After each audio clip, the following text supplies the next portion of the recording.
Good morning. It's the Killer Bees this morning. That's right. Ben. Which is funny because Brian is going to give us a master class today on how not to metagame. Because he's going to help with prep. And I think that, actually, Brian, I think it's a good conversation to have. How do you go about not just like something like this, but like having a very solid knowledge, like the monster manual and things like that? Super Spike.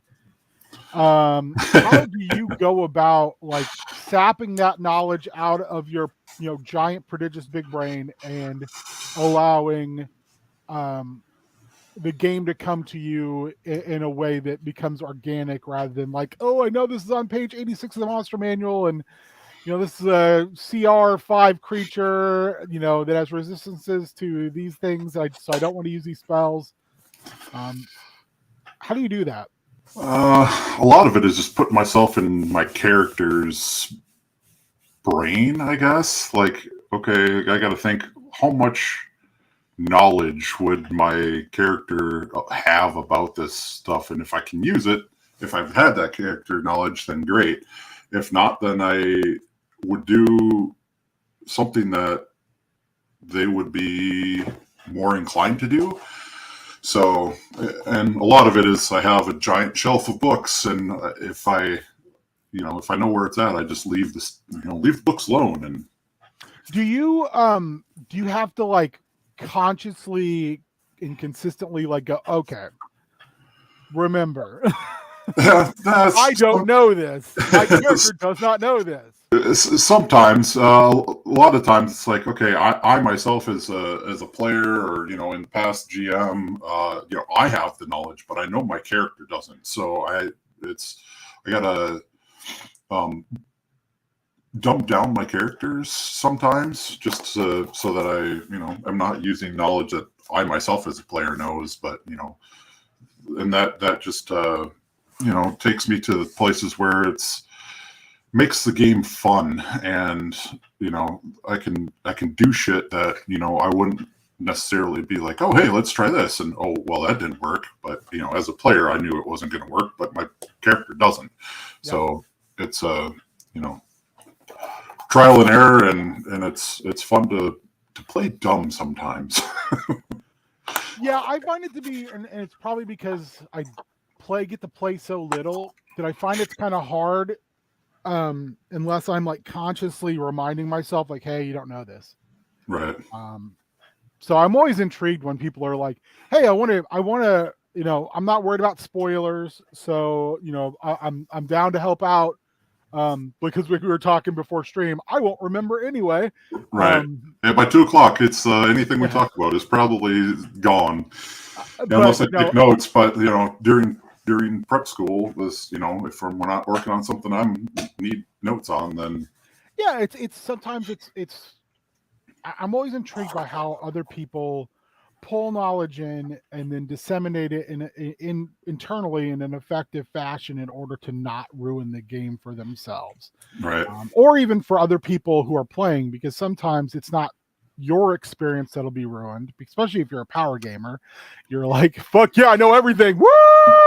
Right. But other people will be like, oh great, it's this asshole again at the table who's ruining it all for everyone. Yeah. Thank you, buddy. That's what I don't like. I've had a DM for a couple power gamers before, and it's probably, if you had a whole group of power gamers, that's a whole different ball game. But if you just have one, it gets kind of annoying for everybody else because they're just taking over everything, and I don't want to be that person.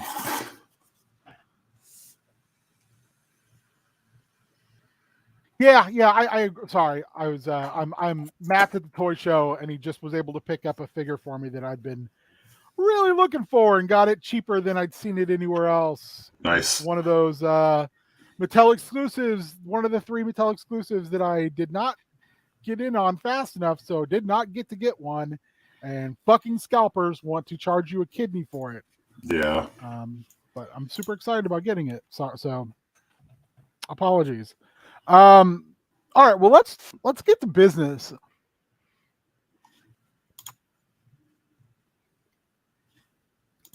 As I chug the remainder of my coffee. We've got prep school on Monday, and because NASCAR on Monday. Chaos Car. Sorry, what the fuck is wrong with me? It's been like this all since all week, all weekend. Yesterday we just played. Cassandra and I played video games with Alyssa and Doug, and we didn't play anything that I wanted to play, which is fine. Those all three of them like puzzle games, and Alyssa's little prince had a meltdown, unfortunately, over wanting to go to the park and swing. And since he is his primary form of communication is nonverbal, he can sometimes be a handful when he doesn't get when he can't express what he wants. So he like went into a fit of just yelling and screaming. And she was like, "Okay, well, you're a 5-year-old that looks like a fucking 10-year-old. So we got to do something about it. We can't let this go because he is a massive little boy." So they had to bow out. So we played some really interesting, like free to play games online, a bunch of like bad drawing games, which, you know, I'm fine with that. But then they decided to play a puzzle game, and I am not a puzzle game guy, but they love them.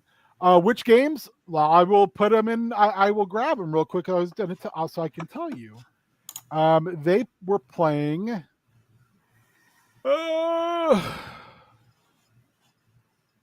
Scribble.io and Gartic Phone. I don't recall what the puzzle game was. It wasn't Obra Dinn because they've already finished Obra Dinn. But it was something in that kind of vein of like figuring out murder mystery detective work, which those three, Cassandra, first of all, loves puzzles, just puzzles in general. She has probably a good 70 puzzles right now. And she probably will do a puzzle a week minimum just while watching TV. Which figure? Fangor. I missed Frogmonger, Camocon, and Fangor. Fangor's on me because I forgot that it was going to be on Maddie Creations that day. So by the time I remembered, it was all sold out. Camocon was not my fault because that fucking thing sold out in like 14 minutes, and same thing with Frogmonger. I tried to get one, I just couldn't. But I did get Lady Slither, and Lady Slither is fucking awesome. In fact, I got 2 Lady Slithers so I could have a secondary articulated snake body to do, which I'll show you on Tuesday all my creations. But Matt picked me up a Frogmonger at the toy show today, who I'm communicating back and forth with Matt right now. I don't know if he's going to come on or not live from the toy show, but I'm Toy Swap. It's not toy show, it's Toy Swap. Anyway, so yeah, she loves puzzles. Can do puzzles like, does puzzles once a week when she has enough new ones. So when they get into those puzzle games or like board games that require a lot of like problem solving and synergistic problem solving, she's like totally into that. Doug's totally into that. Alyssa's totally into that. So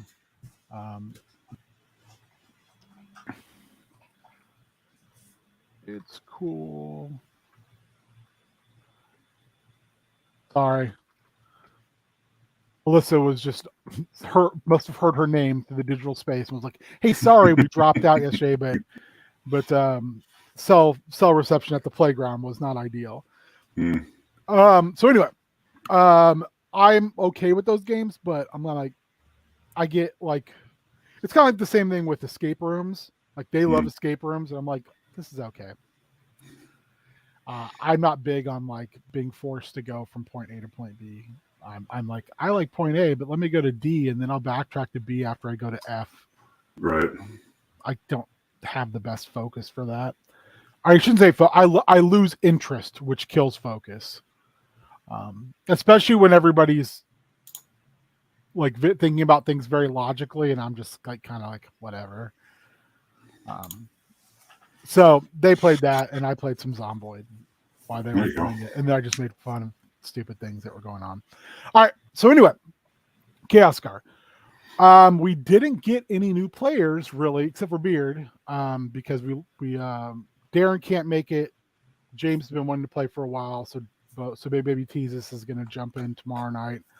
I believe he even told me his character's name, which is Adonis Neblet. Nice. He didn't tell me who Adonis Neblet is, but it's like Adonis Neblet's my name.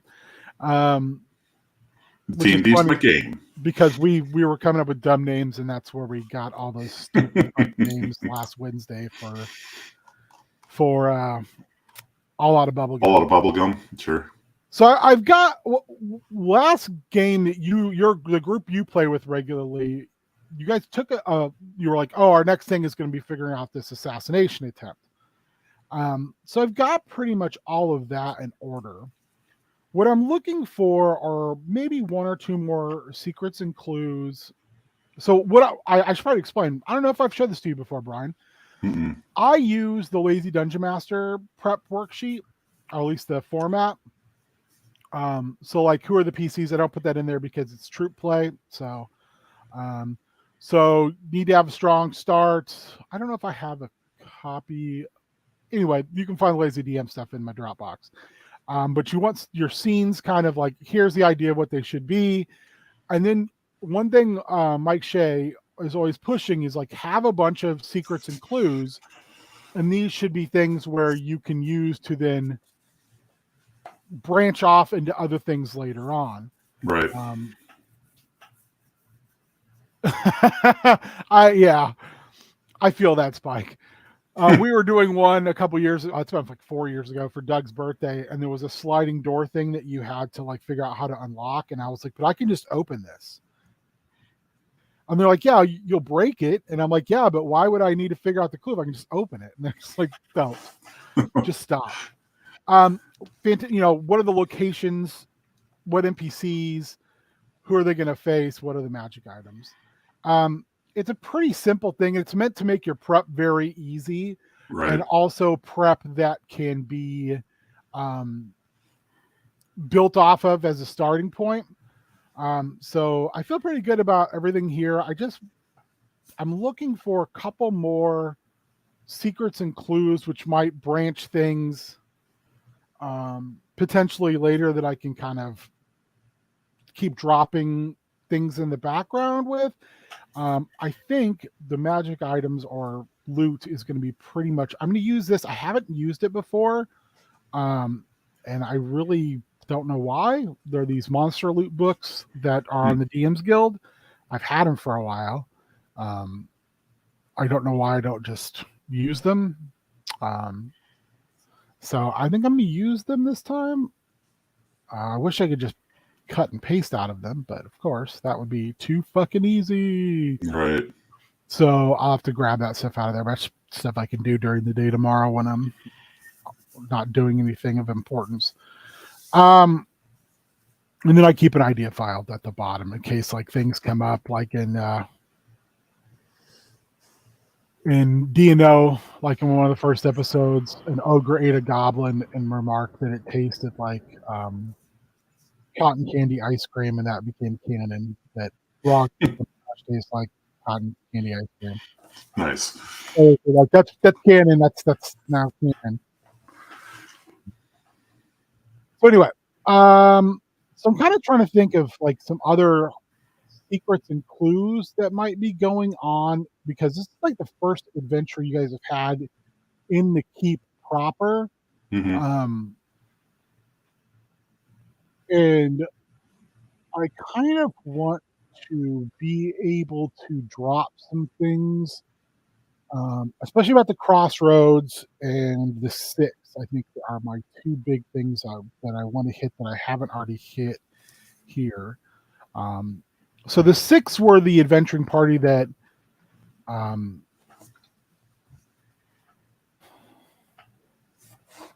that had the keep before Drysdale came in.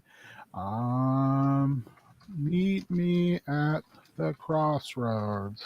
I always give them shit pithy names because then it'll help me remember.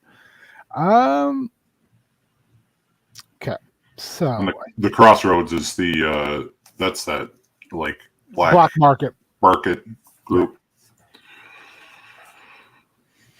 So I think with this, within the system, there are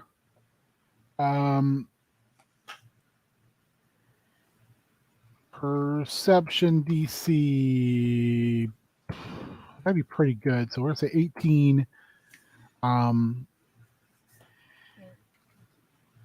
Thieves can't markings that actually give anyone skilled enough to decipher them the calendar location of when and where the crossroads opens. That way it becomes a thing where it's like, oh, if I can find these and I can read them, I can figure out, okay, this is where they're going to be. Right. These are old, but might still be in use. They are reasonably hidden and will need to be deciphered. All right, the 6 live.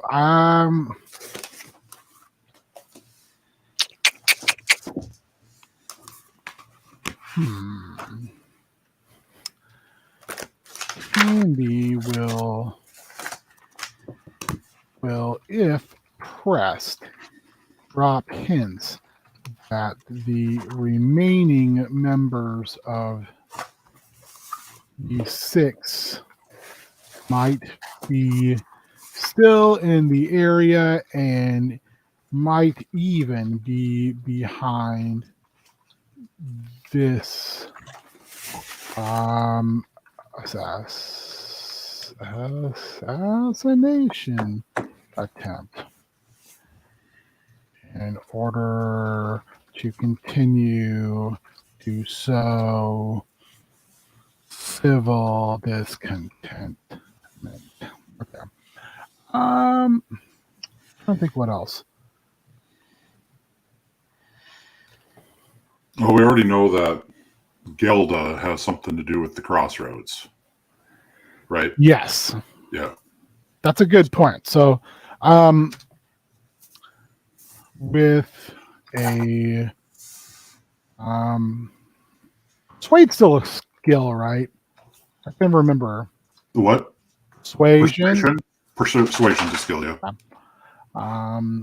PCs could get Gelda to translate this information.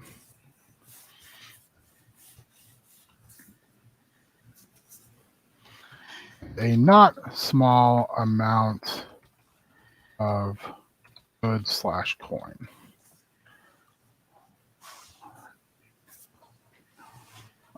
What else?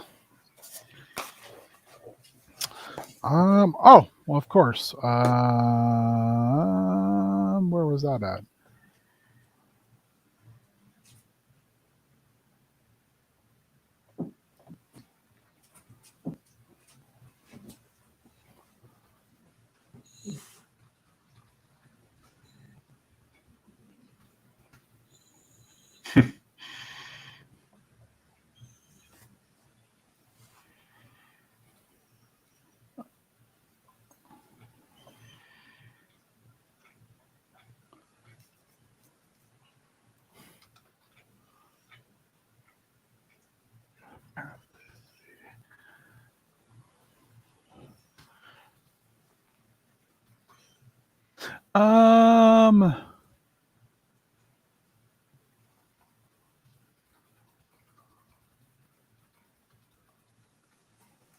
And if the PCs wish, they can assist this process. Brilliant.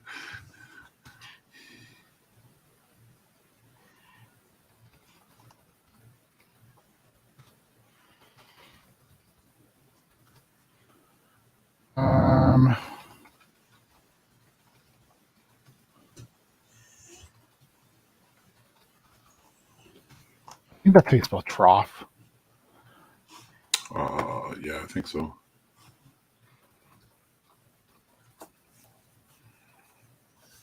I love Odiugs so much.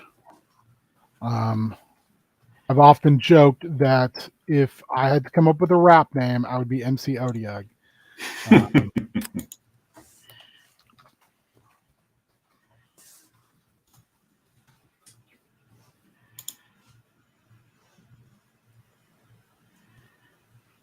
Oh, that thing looks nasty. Yeah.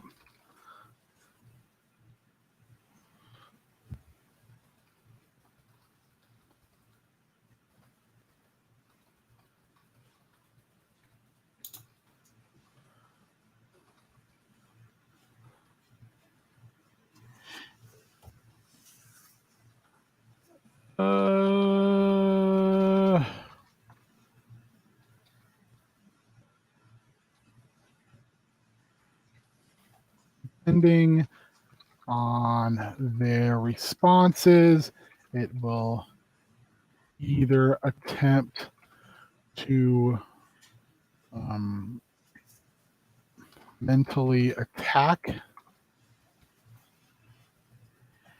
persuade, or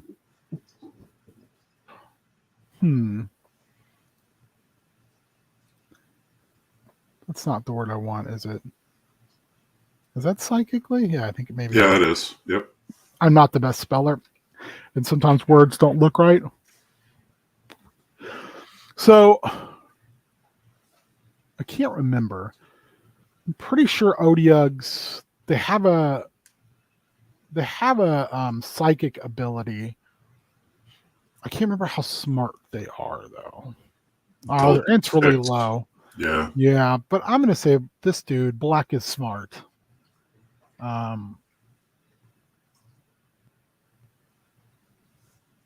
Okay. I'd even almost put it there, like being that they have telepathic abilities. I would almost put that at like a 10 or 11. Yeah, I'm gonna say that Black's been there like for a really long time. 16, yeah. And like through a couple different owners of the keep. So he's basically been entombed below the sewer system, so he gets all the runoff. Right. Attack. So I'm going to give him a has a mind blast ability. See Illithid.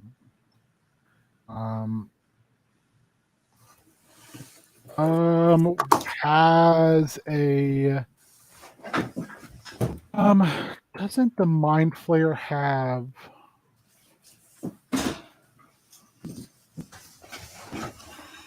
like another like cajoling ability, basically like a not dominate, but I don't know. Let me look it up. In the lower form of dominate, Right. like the step down from that.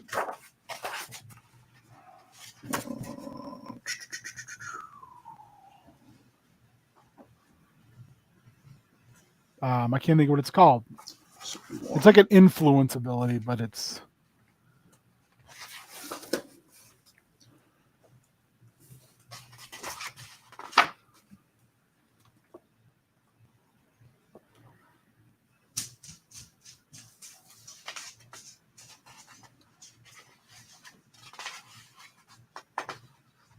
Command? yes, I believe it would be command. What?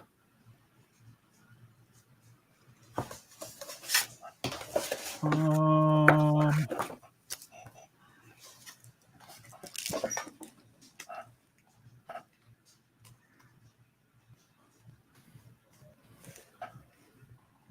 Or there's command, and then there's like suggest or oh, suggestion. suggestion. Yeah.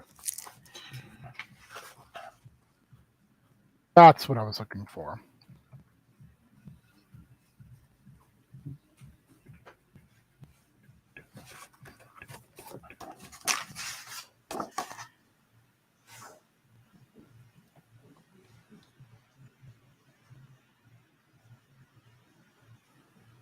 I generally don't like putting all this junk in there, but I also don't want to have to look it up. Right.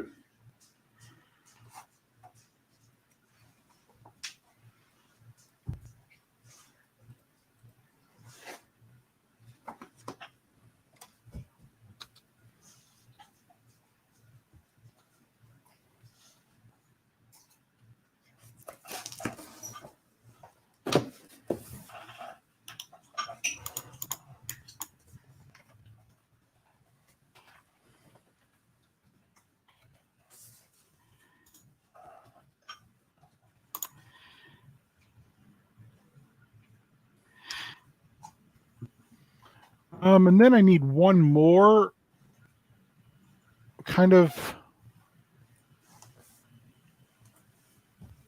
like mental ability that's not suggestion or a mind blast.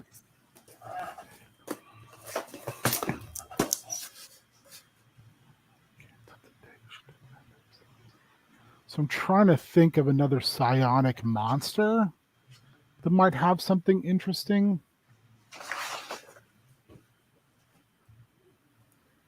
You got like Crown of Madness, which is always fun.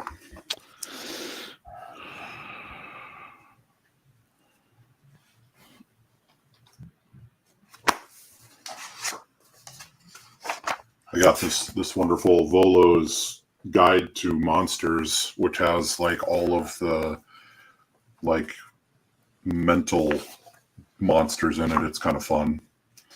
Yeah, Volos is good, and then there's a couple other like Mordenkainen's Monsters of the Multiverse is awesome. Yep. I'm kind of thinking Tasha's Hideous Laughter. Oh yeah, that's always fun. But I want to spin it. I want to spin it to make it less that spell and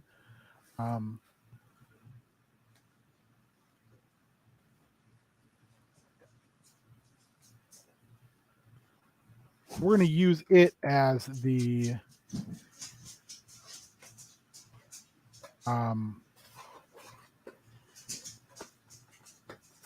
going to use Tasha's as the base spell. We're going to adjust it. Oh, did I fuck that up? See?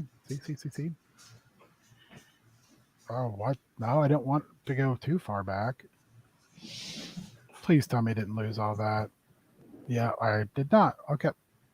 But I did not get what I wanted out of it either. So what we're going to do is we're going to... That is not at all what I wanted, guy. We in Calibri 11.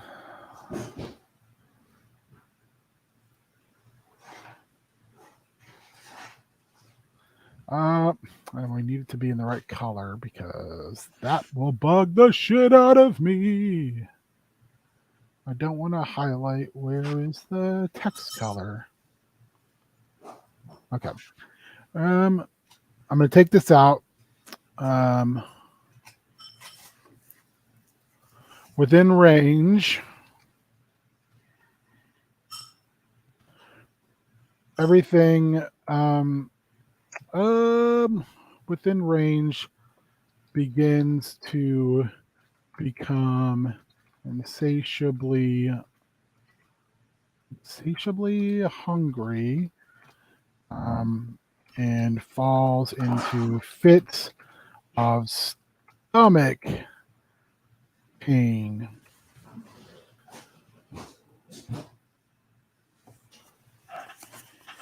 I figure this more fits the Odieg we've got here.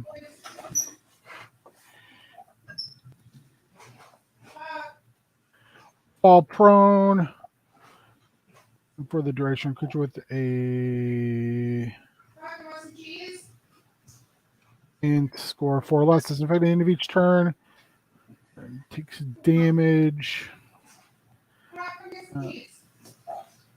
I'd love some cheese. Damn.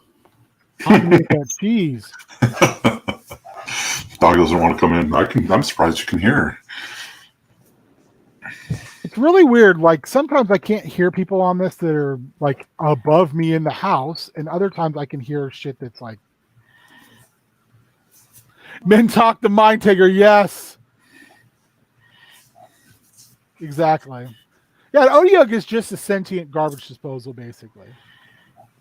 I fucking love Mentalk the Mind Taker, especially from Harvey Birdman, which for a while was voiced by Stephen Colbert. Nice. Until Colbert got a little bit too big for it and they couldn't pay him anymore.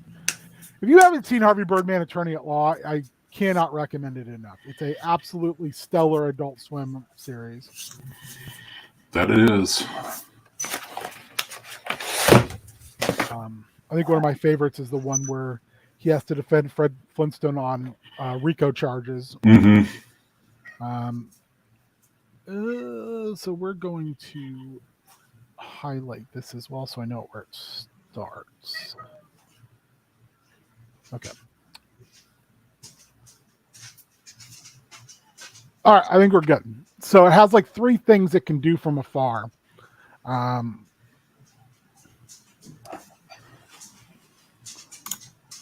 If the PCs can... Yeah, as soon as I'm done with this, I'm going to have some cheese. It sounds fucking great. The PCs can find a way to effectively communicate with Black.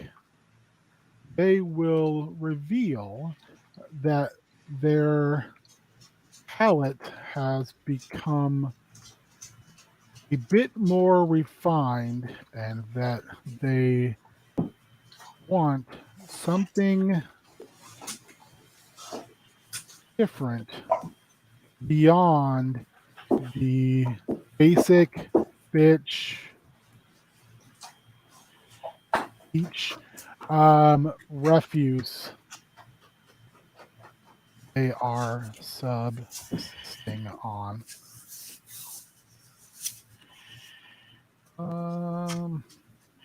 Basically, he got so smart that he realized he's eating garbage and wants something better. Or very special garbage. Right.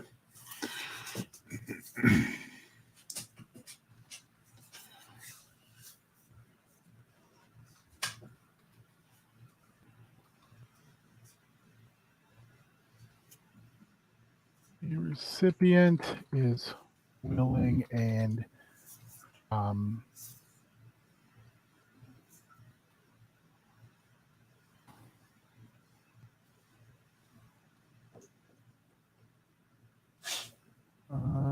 let's say you need at least a 14.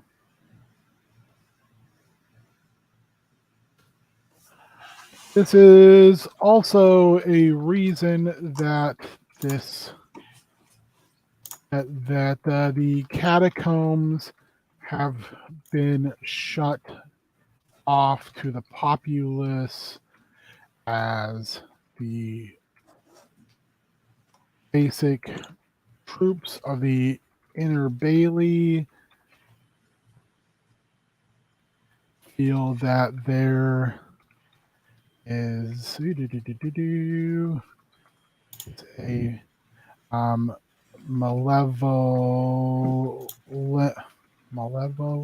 that's not right either, presence there, but Lord Drysdale has been too busy as of yet to deal with this issue. Okay.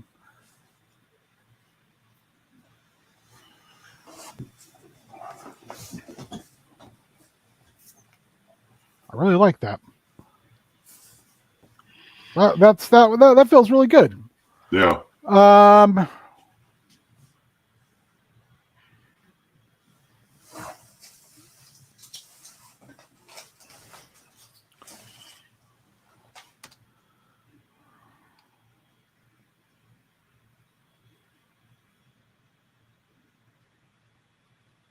Open to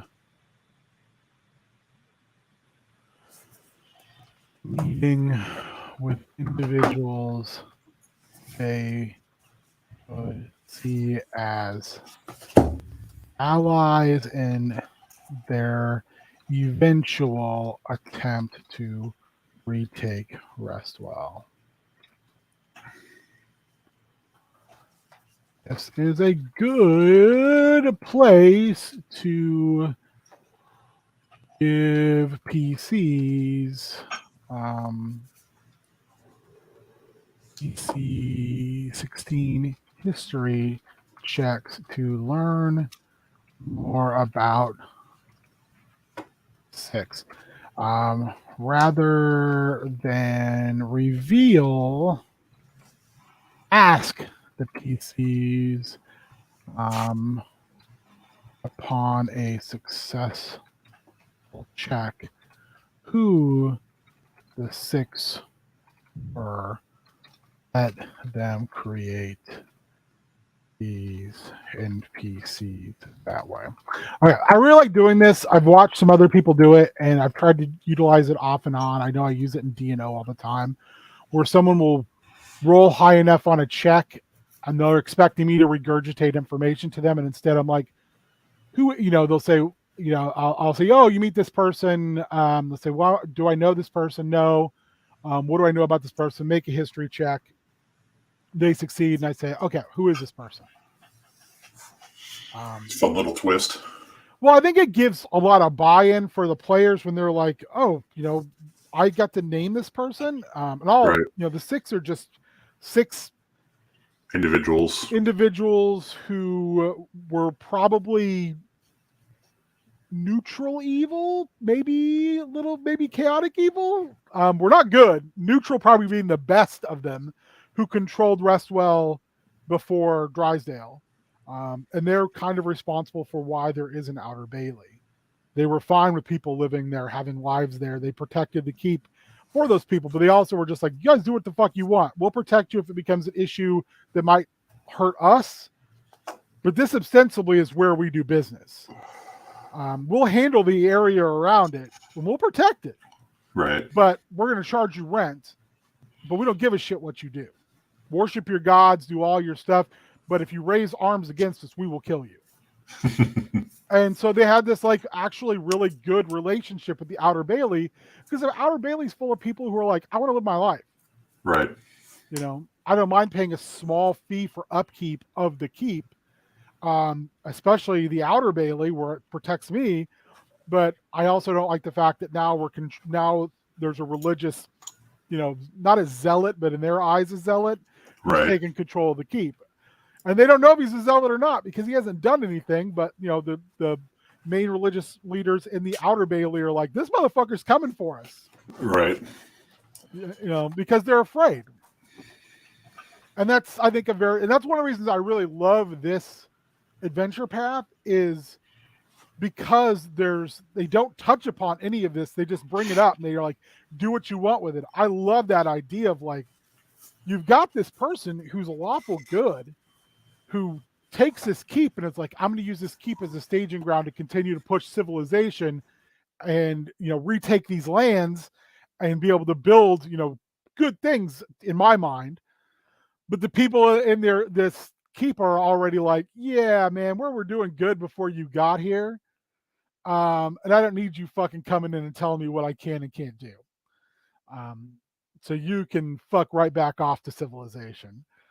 And there's that, there's a lot of that kind of, which I think we see far too often in real life, that Well, I heard he wants us to do this. I heard his soldiers wear cattails and shit in a box.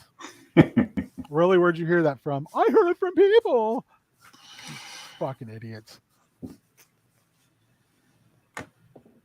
And the fact that there's a military made up by the people and the Outer Bailey, and then you've got an actual fucking military inside the Inner Bailey that if they wanted, they would just, it would be rough, but they would roll through and probably kill everyone.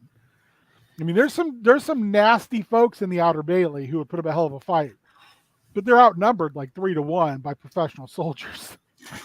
Yeah. So, so I think, what is that? 1, 2, and see, Mike Shea suggests you have 8 to 10 of each, and I have a hard time coming up with 8 to 10 each time, just for the mere fact I start to spin mentally, and I end up over prepping then, and then I have a bunch of stuff where I'm like, I could use this somewhere else, but I mentally over attach it. But right now we have what? 1, 2, 3, 4, 5, 6, 7. I feel like that's plenty because we might not even get to any of those. Right. So, yeah, I think we're good. Contract Devil, which I gotta find out where Tandy is.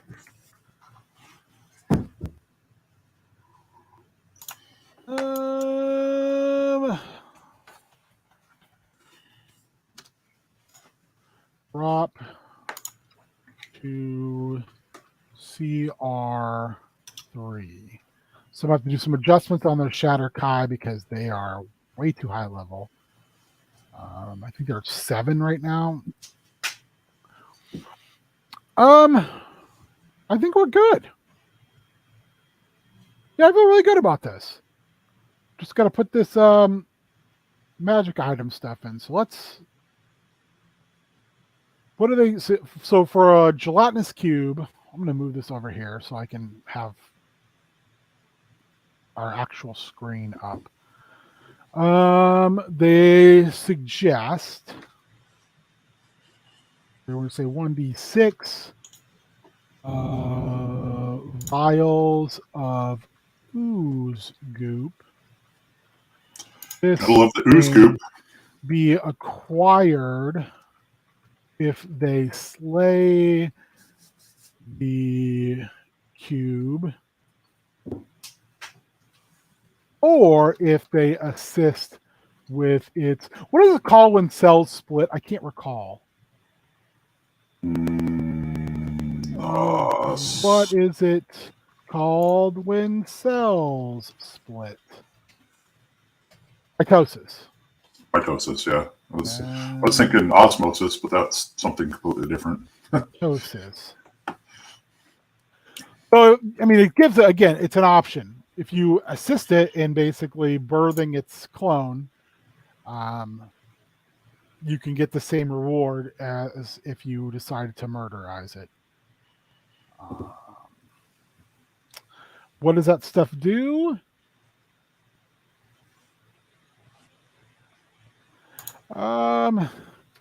If hit with a vial, take 1d8 plus 4 acid damage, and 1d4 going forward until it is scraped off. Some decent damage. Yeah, pretty nasty. Pretty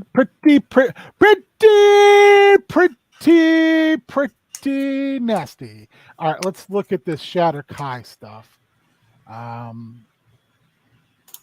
So we're going to definitely put a spiked chain.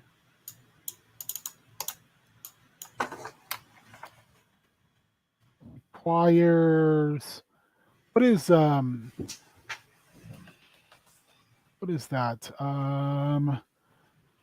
D&D 5e weapon proficiency. Can't remember how it's divided up. Simple, martial, and exotic, I think. Exotic. I think so. At least that's 3-5. Oh, it's just simple and martial. Martial, yeah. Um, They used to have the exotics back in yeah. 3, 5, and 4. Cars, martial, weapon proficiency, with the caveat that on a natural 1, the user will take damage. I do wish they would have kept that in. That is The exotics. yeah. Yeah. What's the chain do? So much.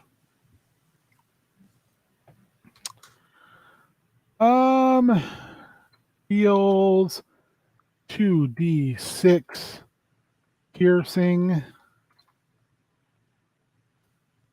Has reach 10 foot. You could almost do like 1d6 piercing and like 1d8 bludgeon, since it's going to be DC 14 dex save, or suffer one of the following: grapple, DC 14 to escape.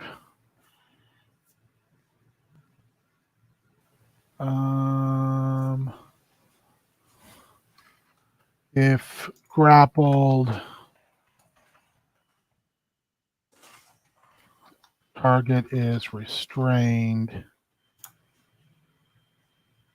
Only one target can be grappled at a time.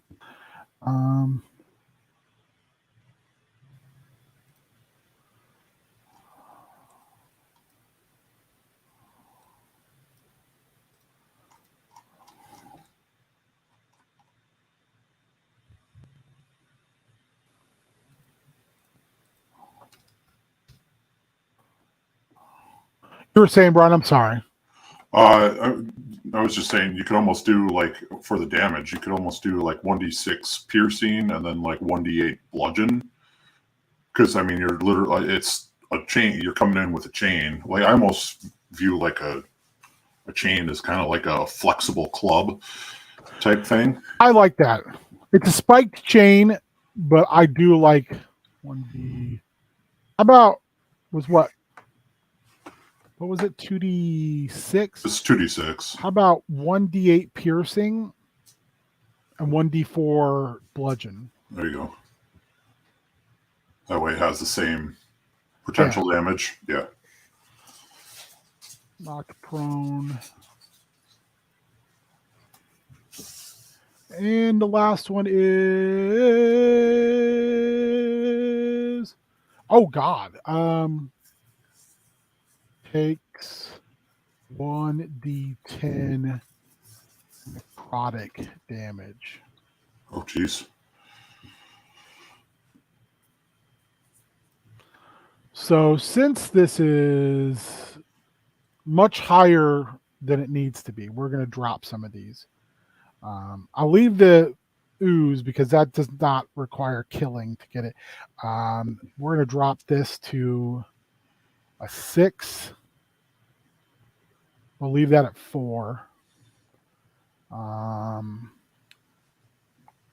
going to drop this to 6 as well. I think that's more level appropriate.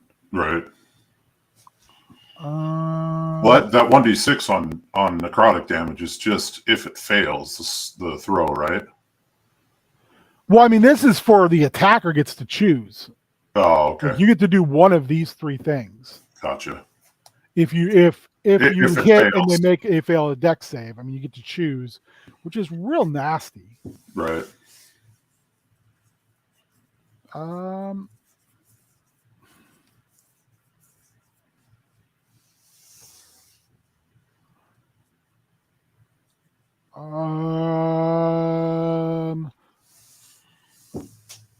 medium.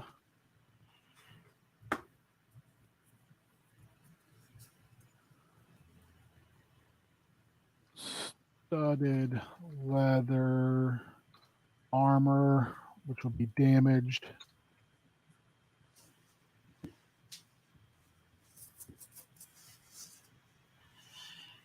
One for each assassin.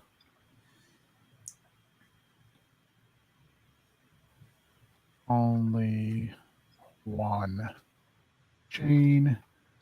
The others use shadow daggers.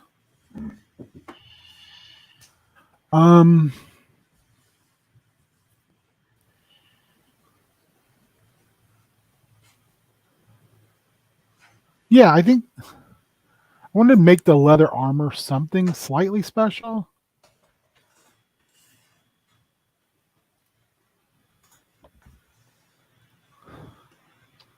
If repaired both from a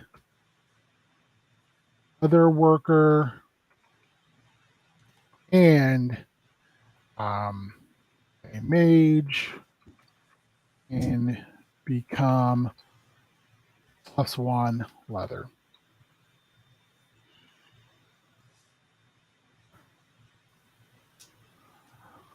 I mean, that in itself then gives like, oh, hey, we can get something out of this.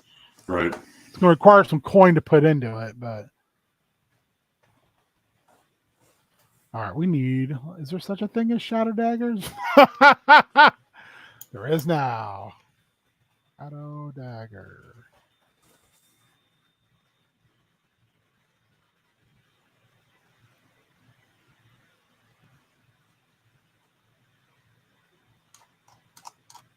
Oh yeah, there is.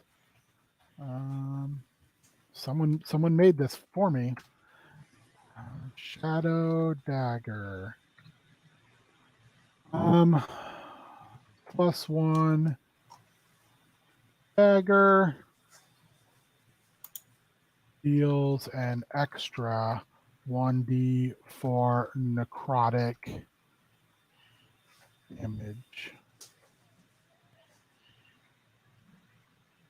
if used on a sneak attack that becomes 2d for necrotic.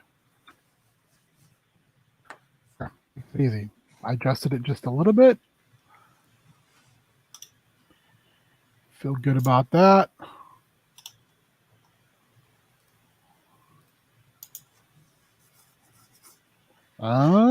I think we're done. Holy crap. Quick and painless. This.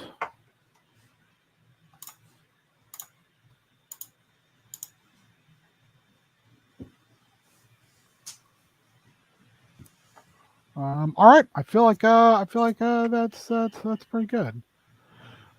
Whew, we did it. Oh my gosh. So Brian, you got a D&D game today, you said? Yes, I do. 1:00. It's on. We're using D&D Beyond with the VTT tabletop system, which has been pretty sweet because it gives you maps and everything and you can move around on it. We've been running in Forgotten Realms, Shadow Coast area, so it's been fun. Currently at I think 4th level, getting close to 5th. Ooh, are you playing homebrew or are you playing an adventure? He is doing a combination of both. He's been taking the adventure stuff and kind of homebrewing it himself, just modifying it a little bit. Which do you know which adventure he's using?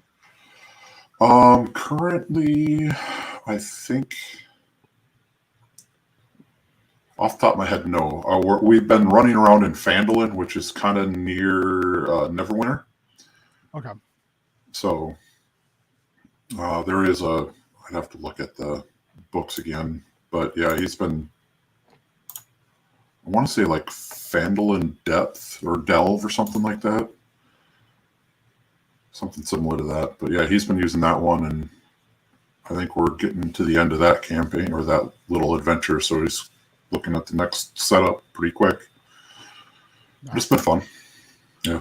That's all that matters. I mean, as long as you're having a good time, settings and all that stuff really are just window dressing. Right. And they're a good place to start, but that's all they are. They're a good place to start. Brian, where can people find you out there in the world? Hero Prep School and Chaos Scar when we play, and Facebook, Instagram, socials. About it. Nice. All right. You can find me tomorrow, Chaos Scar, Brian, Chaos Scar, and then you can find me Tuesday on Meng, where I will be showing off the 15-ish figs that I finished here of recent that I haven't taken pictures of. And I have some terrain that's done for D&D minis. And then I'll be painting. I think Colin's going to work on some Lego. I've got a couple heads in process. I kind of want to get this bad boy done. Oh, nice. I'm not sure what I'm going to put it on. I might put it on a Grizzlor body, but I don't know. Lost Mine of Phandelver is the adventure. Well, that's a great adventure. That's like the initial starter box adventure. And there's 2 follow-ups to it, and then the book that's either just come out or is coming out soon is also a follow-up to Phandelver. Yeah. So, I mean, that's one of the best. One we've been running. It's one of the best like intro adventures out there. Yeah. So yeah, that's awesome. That's a legitimately great adventure. So that's super cool to hear you're playing it, because that's an adventure I would highly recommend for players. Anyway, and then after that, you won't see me again until next Sunday, because with this new schedule, I will be there'll be a lot of feast and famine from me, which is probably good for you and for me. So yeah, thank you for hanging out, for being pals. Thank you for being a friend. Tell your mom I said hi. The basic bullshit that I'm constantly blubbering out. Super Spike, have a wonderful remainder of your Sunday. Get that cheese. And we'll see you tomorrow night for Chaos Scar. Bye. Chaos Scar, later.